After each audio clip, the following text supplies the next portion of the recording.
Hello, everybody. The Right or Die Show. I am your host, Randi-lee Boslaw. On today's episode, I'm going to be talking to JT Wahlberg. So welcome, JT. So excited to have you on the show. Hi, Randy. Thank you for having me. And just so everybody knows, because JT and I, we were just chatting a little bit before I hit record, and we're really close to each other. We are both in Ontario, Canada. So it's very exciting to have another Canadian on the show. Yes, it's fantastic. Welland is a great spot. That whole region down there is amazing. Yes. All right. So tell everybody a little bit about who you are, other than the fact that you're Canadian.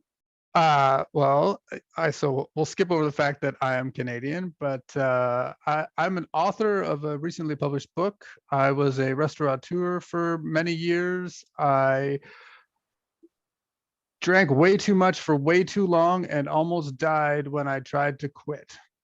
So now I just try to get into conversations with amazing folks like yourself, Randy, about mental health, addiction, recovery, awareness about the entire space. It's time to give back. I spent way too many years without discipline, respect, and faith, and being very selfish. So now I take none of it for granted, and I just try to give it all back now. Awesome.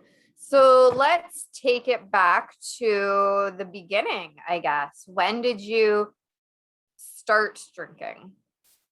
I started drinking regularly in my early teens. Okay. I probably tried alcohol for the first time around 8 or 9. My folks, mixing drinks for your folks, and Yeah. watching the adults in my life, get louder, get more red in the face, laugh harder at jokes that weren't that funny, and I couldn't figure out why. And I wasn't allowed to drink what they were drinking. So it was always this sense of intrigue to me. It was very, very normal. And alcohol is very normalized in our lives. Yeah. In a very sneaky way. Yeah. So I drank, started smoking pot, doing drugs, doing harder drugs, cocaine, all that sort of stuff until about 6.5 years ago. I've been sober. August of this year will be 7 years. Woohoo! Yeah. Oh, thank you very much. That's fantastic. And then that was a long time then. Yeah, I was 38 when I got sober. So I started drinking all day, every day in my early 20s, and didn't look back until my best mate and former business partner at the time had a couple conversations with me and said, "Hey man, I'm worried about you. I think you're gonna die." Oh, wow. Yeah. I thought I would just quit. I'd get really drunk one day, wake up the next day, have a hangover, and that'd be it. And 3 days later, I found myself in the backseat of a taxi on the way to the emergency room because my body was shutting itself down. From alcohol poisoning? From withdrawal, Okay. DTs. I hadn't eaten. I couldn't even hold a sip of water down. So all this started on a Monday morning. I woke up and I just said, I'm not going to drink. By Wednesday evening, I was seizing, knocking myself unconscious from hitting my head on the floor, waking up all over the house.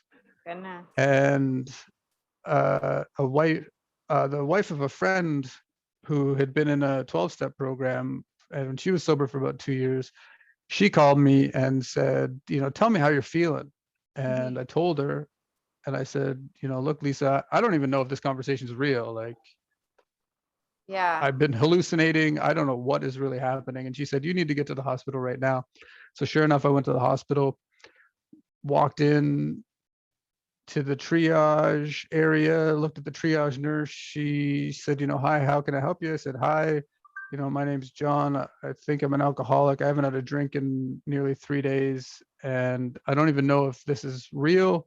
And she said, why don't you take a seat? I said, I don't think I can do that. I probably won't be able to stand up. And within minutes, I was in a room in the ER with IVs and Ringer solution and lorazepam to stop me from shaking, and doctors and nurses telling me that I was in a bad way. So I think that's really important to talk about because so many people don't realize the symptoms of withdrawal and the fact that withdrawal itself is very hard on your body.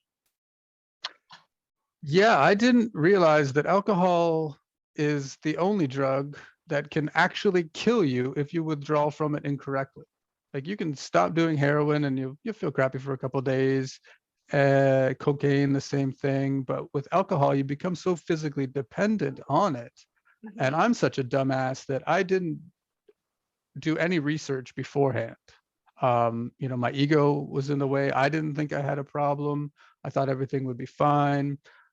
There was no thinking, oh, hey, Google or YouTube, alcohol withdrawal Yeah. and correct ways to do it. Again, because my ego was in the way, and I didn't do that, and I almost died, and Yeah.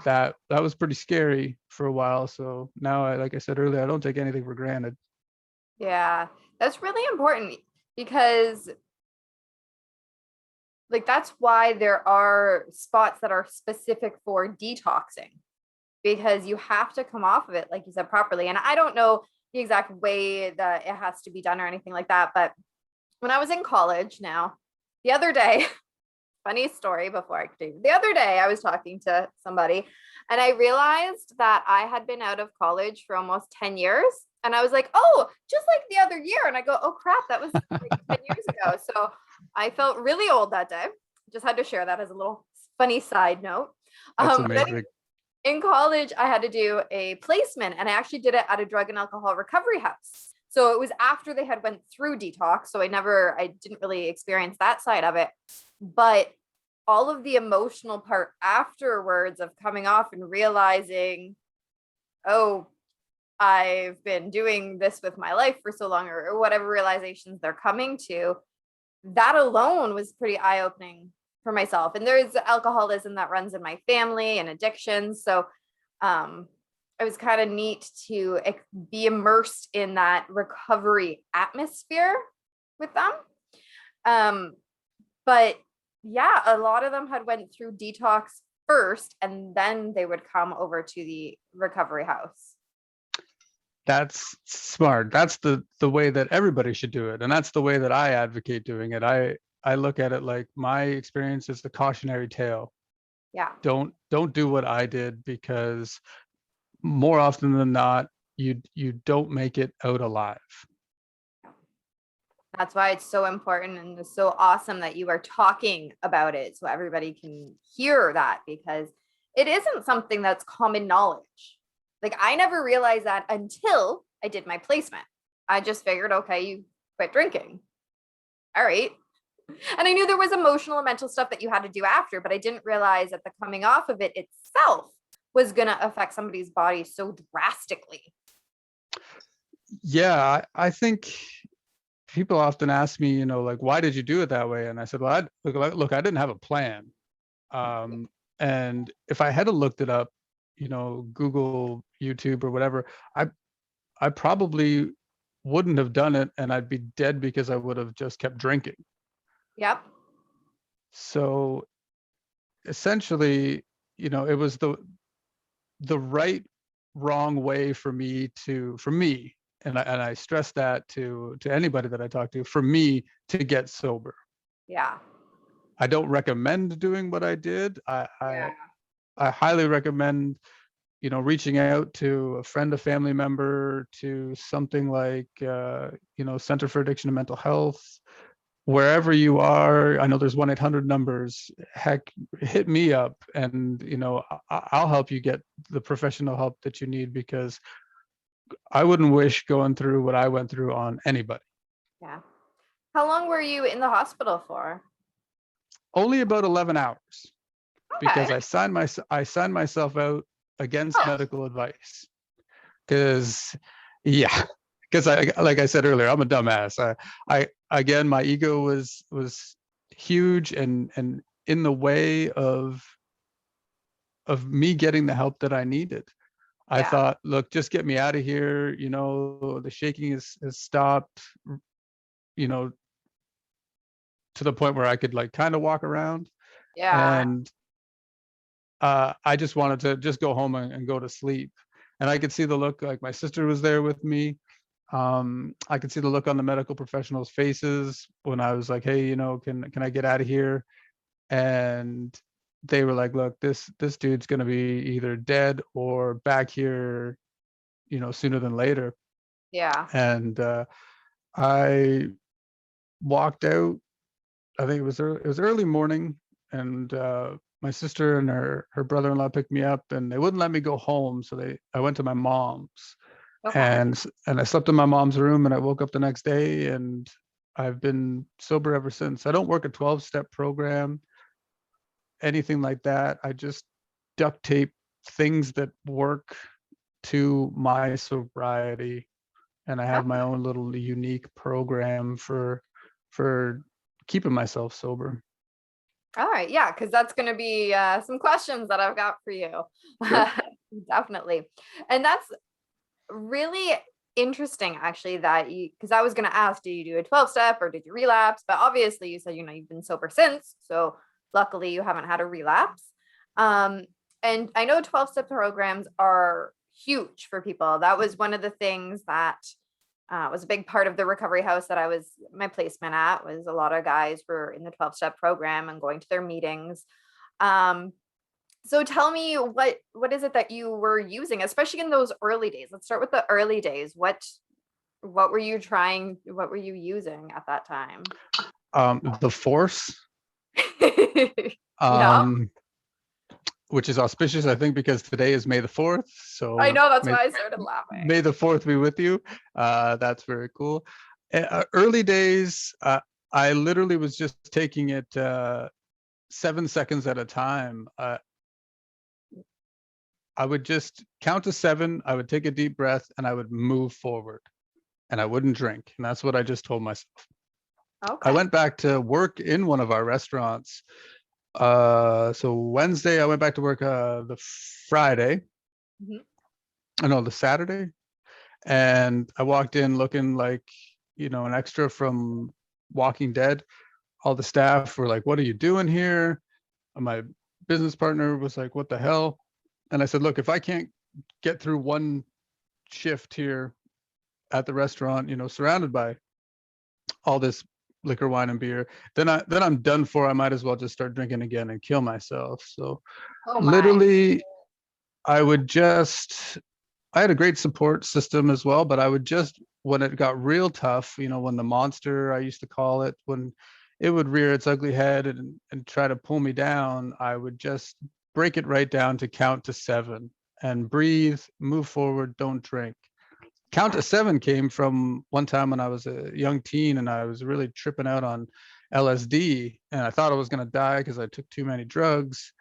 I started to count and I was like, well, count to 10. And then I counted to 10 and I started to panic. So 10 was too many. And then Okay. I counted to like 5, and 5 wasn't enough because I started to panic. So then I counted to 9, then I counted to 8, then I counted to 7. I was like, okay, 7 works.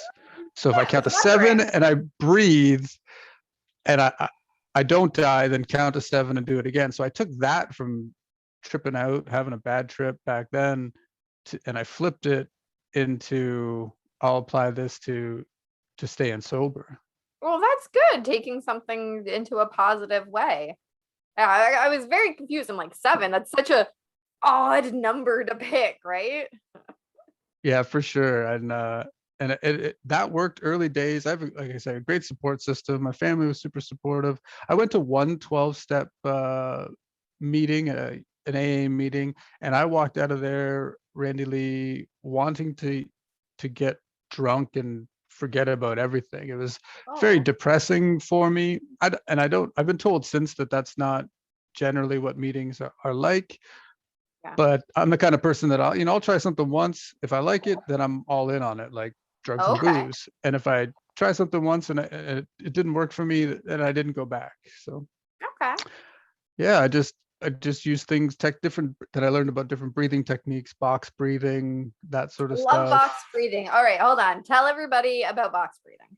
So box breathing, you just break it down, picture a box in your head and draw the 4 sides of it. You inhale for 1, 2, 3, 4, hold, 1, 2, 3, 4, exhale, 1, 2, 3, 4, hold, 1, 2, 3, 4, and then just keep repeating it. And I know for those folks that might just start this, 1, 2, 3, 4 might be too much. It was for me in the beginning, so I would just start 1, 2.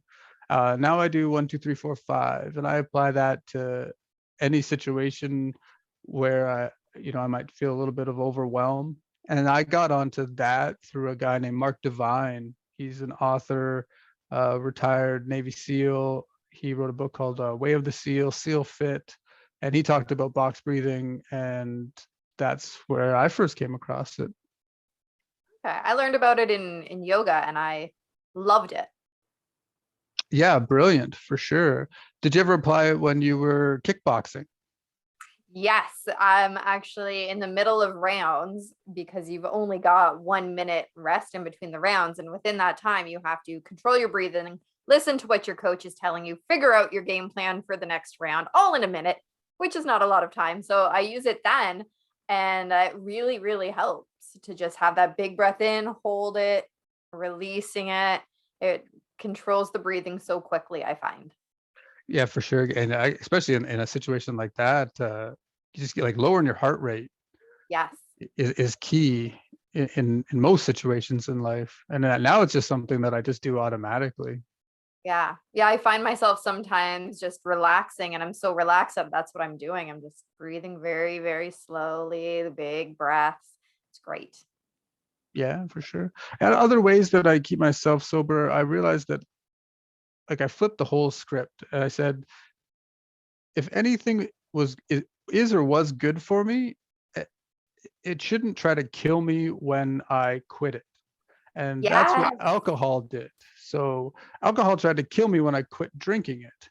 So it's clearly bad for me. So I I stopped it. Now I just treat it like poison. Like I don't alcohol is poison. There's not one positive outcome for me when I drink. I don't do it. It's not a part of my life. So I just literally wrote it out of my life.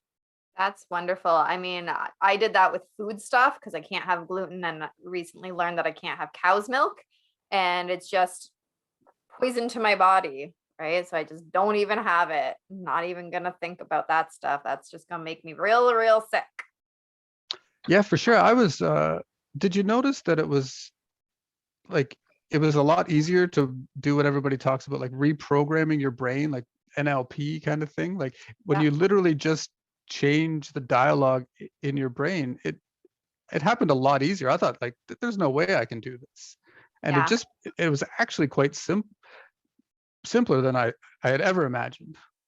Yeah. I found when I would try, so with the kickboxing, right, you have to be a certain weight. And my old coach had me at a very low weight class.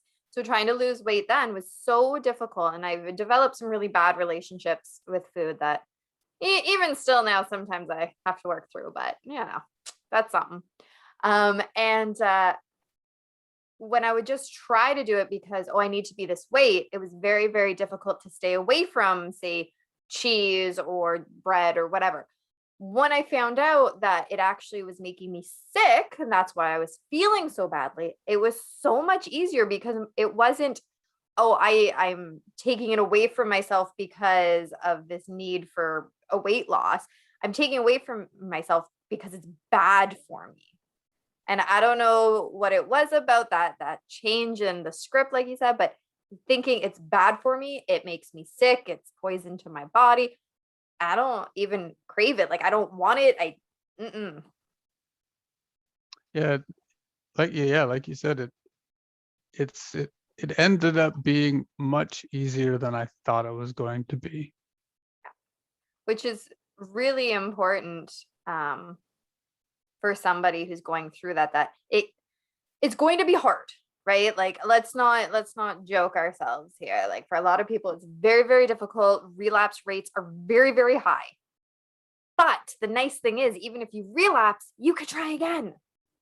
Right? Yeah. It's a cycle a lot of times. You can try again.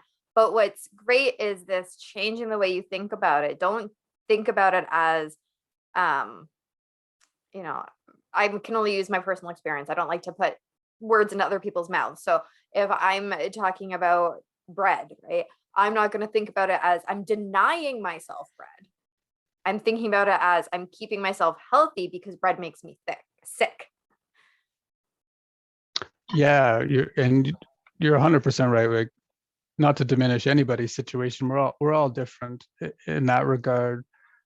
But I think it's good just for you and I having this conversation, and your listeners, just to hear that, well, might give somebody a pause and say, well, hey, maybe it's not as hard as I think it is to eliminate dairy, or to redefine my relationship with alcohol Yeah. when it comes to, a craving or a potential relapse. Yeah. Yeah. I really like that change in the way that you think about it, change that relationship in your brain. You're not denying yourself something that everybody enjoys. You're keeping yourself healthy because it makes you sick or whatever. Yeah, for sure. I feel better, and I'm a better person when I'm not putting drugs and booze in my body. Yeah. Which is fabulous because a lot of people, I shouldn't say a lot of people, everybody is better when they're not putting booze and drugs into their body. Yeah, it's true. I just think about, like, what talked about it earlier, about how normalized it is. Yeah. Like, every situation in your life, alcohol can be present, and usually is, whether Yeah. it's a celebration, whether it's you're grieving at a funeral, whether it's a reward. Now That, every movie, TV ad, television show, magazine ad, it's all some sort especially of especially a middle-aged mom coming home after work, grabbing the bottle. right. Like that's in almost every single sitcom. Yeah, and it's astonishing. Like, liquor, wine, and beer is like a $500 billion a year industry. We have tons of vineyards around where I live. Like Oh, you drive beautiful. and you're going to see all of them. And yeah, they're gorgeous, but ultimately, I do not need a lot of bottles of wine. No, and it alcohol. When I did some research for the book, I found that, like, alcohol actually does the opposite of relaxing you. It cranks up your heart rate, and it gets all these other things going that do the opposite of relaxing your physical body. When Yeah. if you just, instead of drinking, if you just sat down, were still, and took a moment with your breath, that would have the actual effects that you're looking for when it came to relaxation, as opposed to, reaching for a beer or glass of wine, or whatever it is. But we're conditioned through all of the marketing to go there every single time. Go Exactly. to a hockey game, you have a beer. Mhm. Like, I've been told by a lot of my friends who are part of book clubs, that it's just an excuse to get together and drink. Yeah. Like, when you don't have, like, midweek, when, Saturday nights hockey night in Canada, Sundays football, when all these things, NBA, and then Yeah. on the random night when none of those things are on, they have their book club. And it's great that they're reading, but they're just sitting around crushing bottles of wine. Exactly. So, in your pre-interview questions, I read that while you were while you were drinking, you didn't really experience the stigma. But now that you have stopped and you're sober, you are noticing stigma. Yeah, I think, again, because of, all that marketing and the conditioning that we went through, and the industry that I was in, food service, hospitality, restaurants, liquor, wine, and beer was always around. You Mhm. know, I c- at any restaurant I ever worked in, you got off work and you drank, and then, even when I was using drugs and alcohol, if you declined back then, it was always like, why? What's wrong with you? You're not feeling well? You're driving? And now it's even worse. Like, if I go into a situation where I don't know a lot of people, and I get offered an alcoholic beverage and I turn it down, I feel like folks put me on Front Street, and it's just a 10-minute quiz show about, why am I not drinking? Why am I not? And I don't want to be a total jerk and be like, well, because that's poison and you're poisoning yourself, and I don't do that. So, Yeah.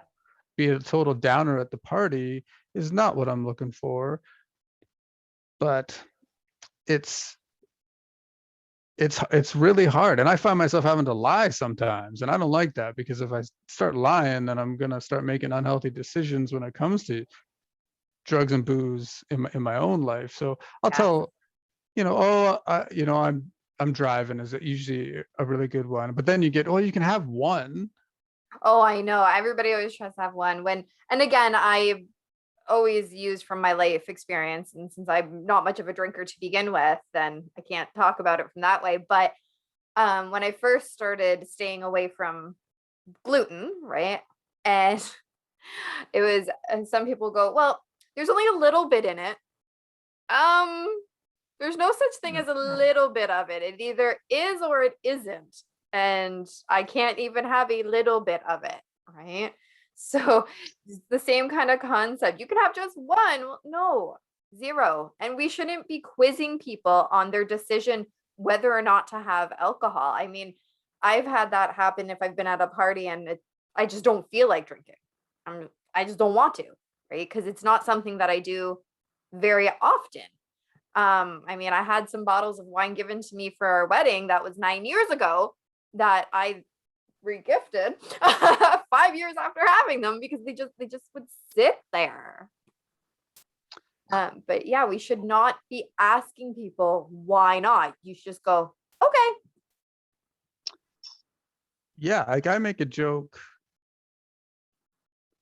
and it goes like this. Like, if you offered me heroin and I said no, you'd be like, okay, cool. Yeah. So it should be the same when you offer me a Grey Goose martini and I say no, you should just be like, okay, cool. Yeah. Can I get you a water? Can I get you juice? Exactly. Can I get you something else?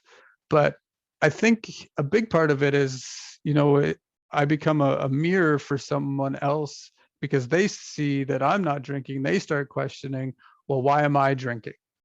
Do That's I true. really want to drink? So they've got, in their own mental health space, they start asking all these questions that they probably don't want to discover the answers to. I never you know thought about it that way before. Yeah. and folks, they get defensive and stuff. So like, I've even gone to like open bar, before all of this stuff. I've been to some charity functions and stuff like that, and I've just gone and had the bartender pour me like a sparkling water in a rocks glass with ice and a lime, so As it people looks like a see it. cocktail. And then when people are like, "Hey man, can I get you a drink?" I'm like, "Oh no, I'm okay, thanks." Yeah, yeah. Yeah, I'm, I mean, and you it's shouldn't have unfortunate. yeah, you shouldn't have to pretend, but that's a really good way to do it. You shouldn't have to, but I like the Yeah, solution you came up with. because I could see in some of the folks' eyes when they're questioning me, like the pain. Hmm. And I just I never wanted to put anybody in that situation, like put them right on Front Street. All of a sudden we're at a party and we're supposed to be having fun, and then Yeah. now we're having a conversation about why it is that I don't drink, and they want me to tell them if I think that they drink too much. Like, I'm not in that space. I'm just an idiot who got sober the wrong way, wrote a book about it. I'm not an alcohol addictions recovery counselor, Yeah. psychologist, anything like that. Like, I'm a dumbass who just happened to live through something. So, Yeah, I love how you own it. You're just like, yeah, I was stupid. I shouldn't have done that. Like, I like the ownership. well, yeah, that's a big part of it is, Yeah. and I think that's a lot of reason, like, it's a big part of what I think a lot, or why I think a lot of folks relapse, is because they don't own it. Yes. Yeah. So, Actually, I was talking to my aunt about that the other day because, like I said, there's some addictions in my family, and I was saying, well, they're not ready to stop doing what they're doing because they're not ready to face their emotions or to own their own actions. Because once you stop using, you can't deny what you've done, right? Like that's part of it. You need to take ownership for your choices. yeah, accountability is a big part of it for sure. And like, I had to learn, like, without a structure like an AA 12 step, a sponsor, or anything like that. I had to learn all that stuff myself. So I had to hold myself accountable. I had to regain my discipline and my respect for myself. And I had to forgive myself for all the shitty things that I did, you know, from stealing my sister's allowance to go buy weed when I was 15, all the way up until the last, couple of weeks that I was still using. And I was putting my business partners in a bad way because I was, it was getting sloppy. Yeah. So, what would you tell somebody who's listening right now? And I'm gonna paint you a picture. The person's sitting here, they're watching this episode, they've got their glass of wine with them, and they're watching this. And now they're staring at their glass of wine and staring at the screen and then staring at their glass and wondering, what should I do now? That's a good question, Randy. That's not a question that I've been asked. Try to ask those different questions here on the show. No, that's fantastic. I would say don't beat yourself up about it. Take a breath and reach out to that person that has been 100% honest with you your entire life, and ask them how they feel about your alcohol consumption. And take a minute to appreciate the fact that it's not the end of the world.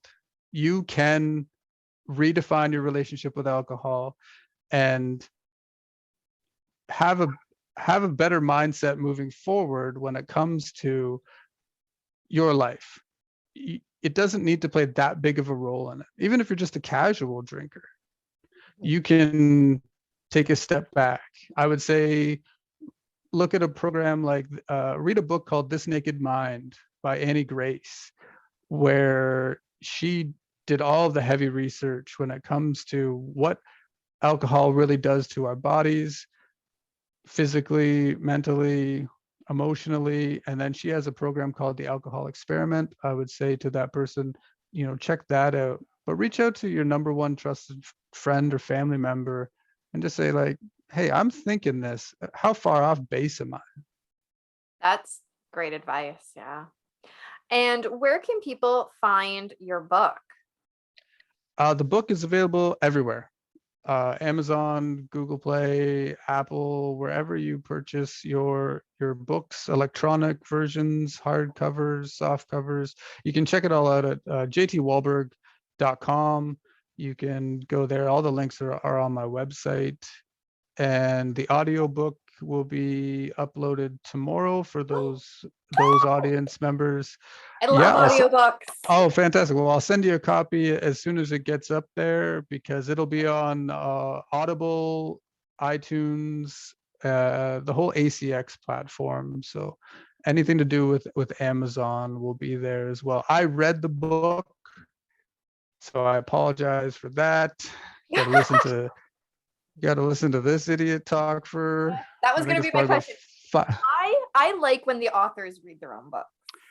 Yeah, I do too, Randi-lee. Honestly, I get it in fiction. It's a little different. Yeah. Because you can do some stuff, and there's some amazing actors and voice actors out there that are doing. But when it's nonfiction, it was really important that I read it. It was an awful experience, awfully awesome, just like writing it, but it was worse because I'm reading my own writing out loud, and there were some times when I'd read something that I'd written and I'm like, this guy's a piece of shit. Or I'd read something and I'd start laughing and we'd have to cut. And Frank Russo, the producer, he'd be like, why are you laughing? I'd be like, because I'm like, this is really good.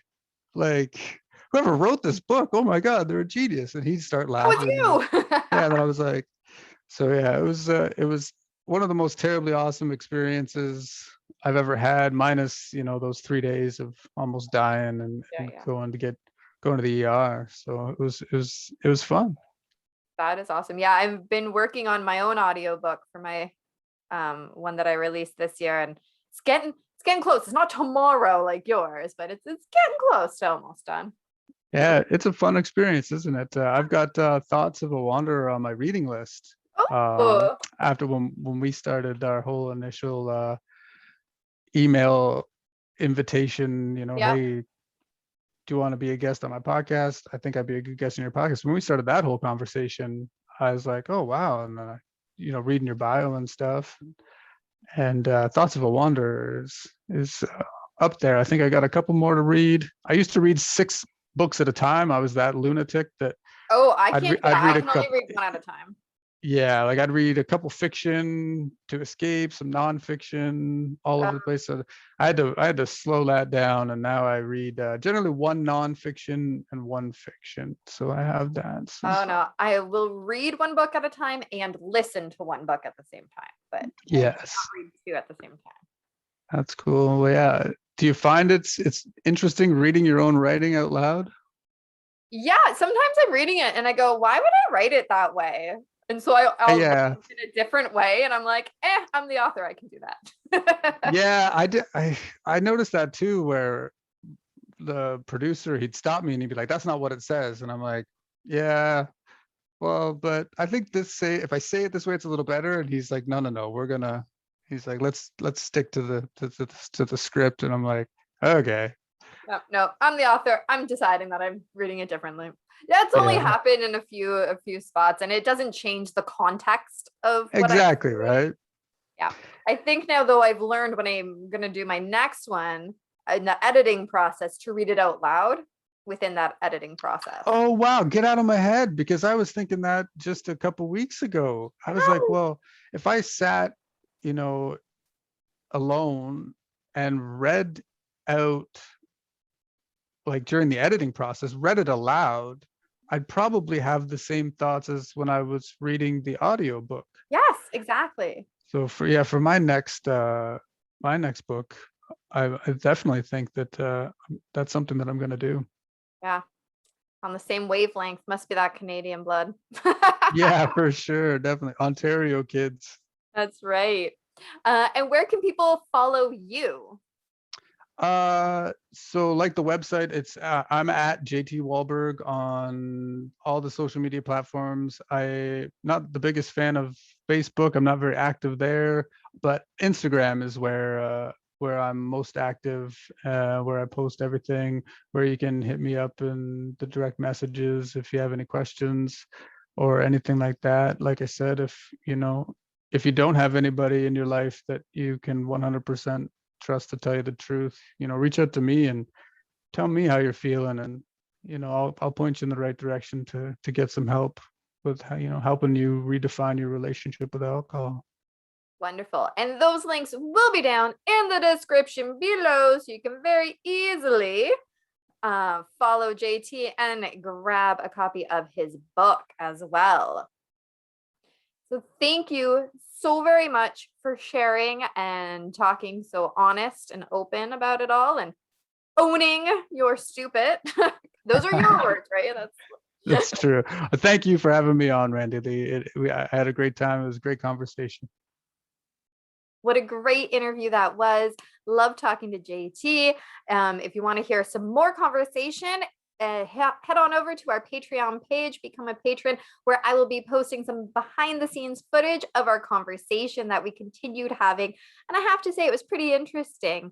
As well, make sure you hit those links down below, follow JT, show him some love, hit that like and subscribe button here at that channel, share out the show to everybody that you know. And we also have a merch store. You can pick up some cool designs, and 10% of those proceeds go to support the Canadian Mental Health Association.